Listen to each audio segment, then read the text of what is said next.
Welcome back.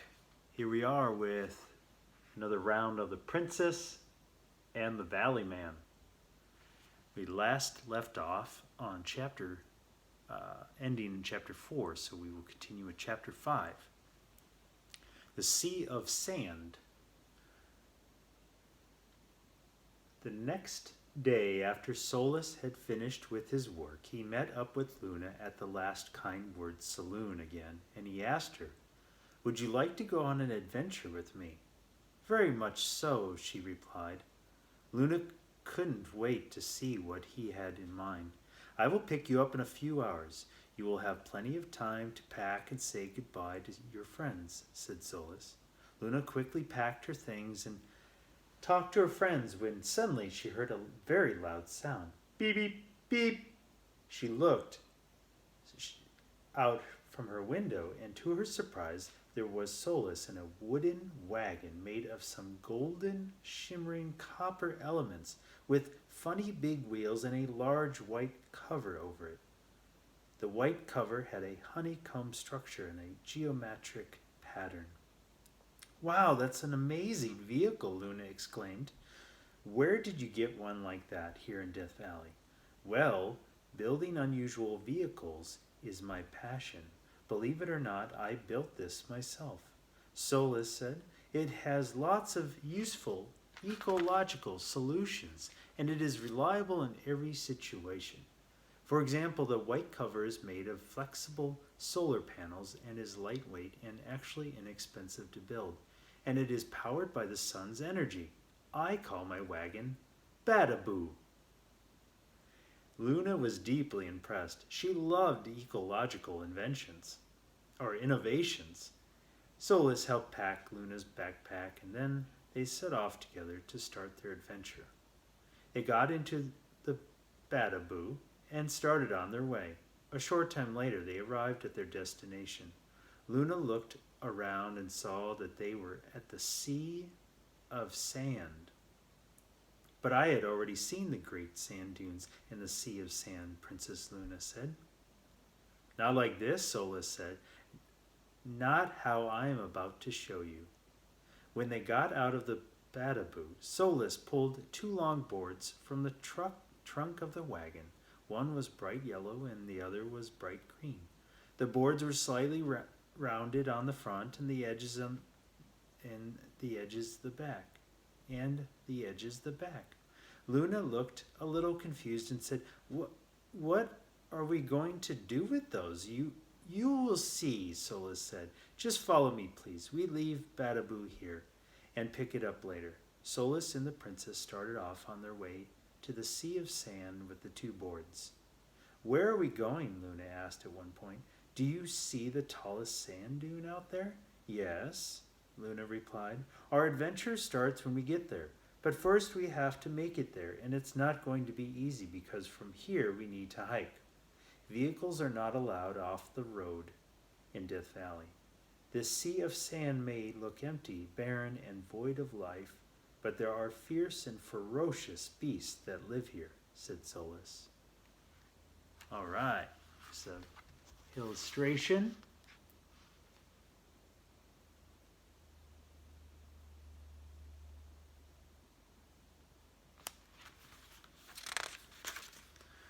Just then, Luna noticed a little kit fox chasing after a kangaroo rat. "Is this your scary beast?" she said, laughing, and all of a sudden she heard a yelp and the kit fox was gone. "The beast I am talking about lives under the sand," Solus said. "You will not see them until it is too late, but I know the secrets of how to get through this sea of sand without being eaten." "Oh no," said Luna, "you are talking about the scary sand creature which attacked us." "Yes, but do not worry because I know how to wake them up," replied Solus. After hiking for several hours, they arrived at the top of the tallest dune and rested. "I hope all this is going to be worth it," Luna said. "It will be an adventure unlike any that you have ever had before," Solus said, smiling. "We will see many great and extraordinary things over the next few days, so I hope you are ready for it." Princess Luna smiled, too, believing him. After resting for a bit, Solus handed Luna one of the boards. What am I going to do with this? She asked. Follow me, Solus said, as he tossed his board onto this downward slope of sand and jumped onto it and started surfing down the dune. Luna followed suit. She discovered she had a natural knack for it. They did this for hours, surfing down one dune and then climbing up to the next, and so on. This is amazing, said Luna. It almost feels as though I am flying. It began to get dark just as they were at the top of the last dune. The two of them started going down the dune and were having so much fun. Not only was it the last dune, but it was also, before we move to the next page, you can see the Badaboo and them surfing on the sand dune.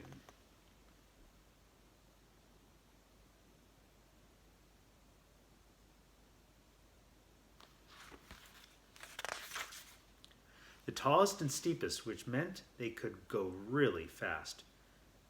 When they were almost to the bottom, Luna hit something and flew from her board, rolling and tumbling the rest of the way to the bottom. Solus rushed to her side. Are you okay? What happened? I'm fine. I'm not hurt, she said. I think my board hit something in the sand. Let's go see what it was. The two of them went back to where Luna fell off and saw that there was something sticking out of the sand. They started digging and discovered a skull. It was not any skull. It was the skull of a big horned sheep. What is this? Luna asked. This is the skull of a big horned sheep that lives here. They mostly are in higher places and not very often seen.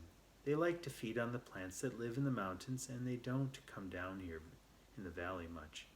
Let's make our camp in an oasis that is not far from here, Solus said. It has everything we need for the night.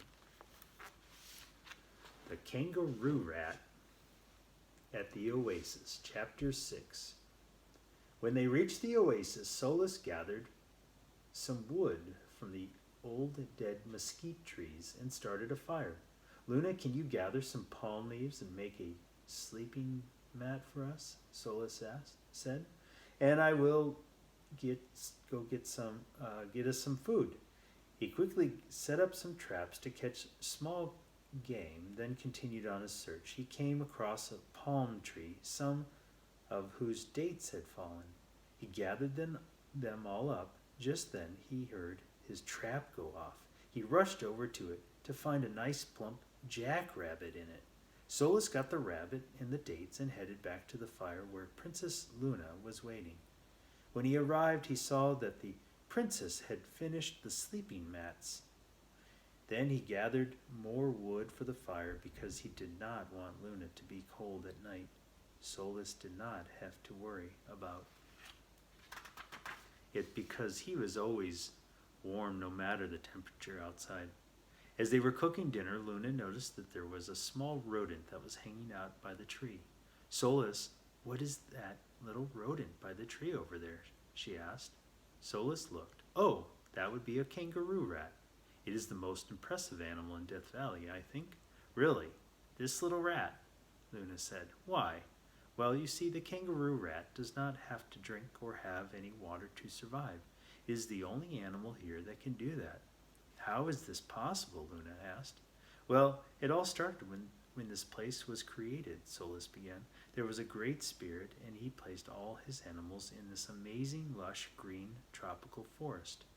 There was more than enough food and water for all the animals to be happy. Over time, the climate started to change, and it started to get hotter and drier. The kangaroo rat noticed this change and started to save water. All the other animals said he was being silly, and there was no need for that. Slowly over time, the streams and rivers started to dry up, and the lakes were emptying. The other animals remembered that the kangaroo rat had some water saved, so when they would get thirsty, they would just go and ask the kangaroo rat for a drink.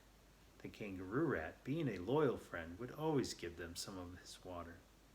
One day the kangaroo rat noticed his water supply was getting low and knew that the other animals would be coming for some water too. The kangaroo rat thought to himself, if I give the other animals water, then I won't have any left for me. but they are my friends, and I can't just let them go thirsty. Before we move on, here's another illustration. You can see the kangaroo rat next to the campfire.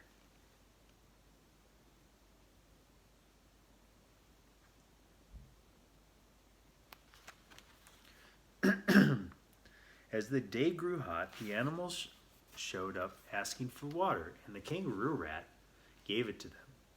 This went on for a few days, and each day the kangaroo rat would give all of the other animals his water for that day. One day, when it was extremely hot, all the other animals came to get water from the kangaroo rat, and being a loyal friend, he gave it to them. At the end of the day, he went to get some water for himself and noticed it was all gone. He didn't know what to do, and he was just about to cry. Just then he saw a bright light appear in front of him. It was the Great Spirit, and he spoke to the kangaroo rat. He said, "Kangaroo rat, for being such a great and loyal friend and putting the needs of others ahead of your own, I am going to help you. I am going to make sure you never have to worry about drinking water again." And to this day, the kangaroo rat still does not need to drink any water. "That is amazing," Luna said, with an extraordinary animal. What an extraordinary animal. Solus and Luna finished cooking and ate dinner. Then just lay back on the mat and watched the stars through the palm trees. The cool desert wind calmly blew through the trees and sand and making that pleasant howl in the night. "I'm getting a little cold," Princess Luna said. Solus pulled her close to him and put his arm around her and cuddled up. And then he asked her, "Is it better now?" But he did not get any answer, since Luna fell asleep straight away. What a wonderful world, Solus thought as they lay there. I have a beautiful woman at my side, a nice warm fire, and an amazing view, and a full belly. What could possibly be better than this? Is it possible for anything to go wrong? Yet, as it turned out, things indeed could go very wrong. Chapter 7, The Ghost Town. The next day, upon waking up, Solus and Prince Luna saw something that was really amazing. A small town had appeared during the night just on the other side of the oasis, across from where they had camped. How was it possible? Solus and the princess gathered their things and started to walk toward it. When they got closer, they noticed something most peculiar about this little town. It was hardly more than a dirt road with about 8 buildings on either side, and they were old and worn down. They looked as though they had not been lived in for over 100 years or more. Some were barely there, and others were just an empty shell. When Solus and Luna stepped out of the oasis and onto the dirt road, a strong gust of wind blew for a brief moment. They started walking down the street and noticed that there was nobody there. Then off in the distance, they heard some music. It sounded like a piano playing, and it was coming from one of the old buildings at the end of the road. When they got to the building that had the music, they saw a sign above the front door that said, "Welcome to the Mad Miner's Saloon. Be gone by sundown, or never leave at all." They looked at each other. Princess Luna said, "I don't think we should go in there." "Come on, it will be fine," Solus said. You will see. There is nothing to be afraid of." When they stepped through the old swinging doors, they saw the piano was playing by itself. At the bar, an old man sat with a drink. He had a long gray beard with a mustache, white hair, and his clothes were dirty and tattered. His hat looked as though it had been smashed and had some holes, and he looked like an old gold miner that had been in the mine for far too long. Solus asked him, "What is the name of this town? I never knew that this place existed, and I have been living here for quite some time now." But the old man said nothing. He just sat there and took another sip of his drink. Solus asked again, "Excuse me, what is the name of this place?" Still only silence from the old man. Solus started to approach the bar, and he did. The old man finally spoke. That's quite far enough. This is the town of spirits, the town where the dead do not rest and have no peace. This is a ghost town, and you do not belong here. Fear clutched Princess Luna's throat. Can you tell us how to get back home? The old man turned, looked at Luna, and said, You must go to the land of the moving rocks. From there, cross the ancient lake, then go over the Panamint Mountains. There you will come across a canyon of marble. Follow this canyon to the end, where you'll find a cave in the rock that was once behind a wall of water. Go through this cave, and you will find a meadow of gold. Cross this meadow, and you will find yourselves. Before we go on, here's a picture. You can see the gold town there,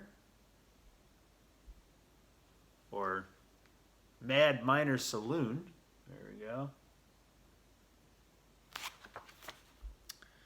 You'll find yourselves back at the palace. Now go! The old man was almost shouting. You must leave this place before it's too late. What do you mean? Asked Luna. If you are here when the sun goes down, then you can never leave this place. The old man's voice quivered with a sense of foreboding. But it is still morning, Solus said. We arrived here no more than an hour ago. That is what you think, the old man said, but time runs differently here.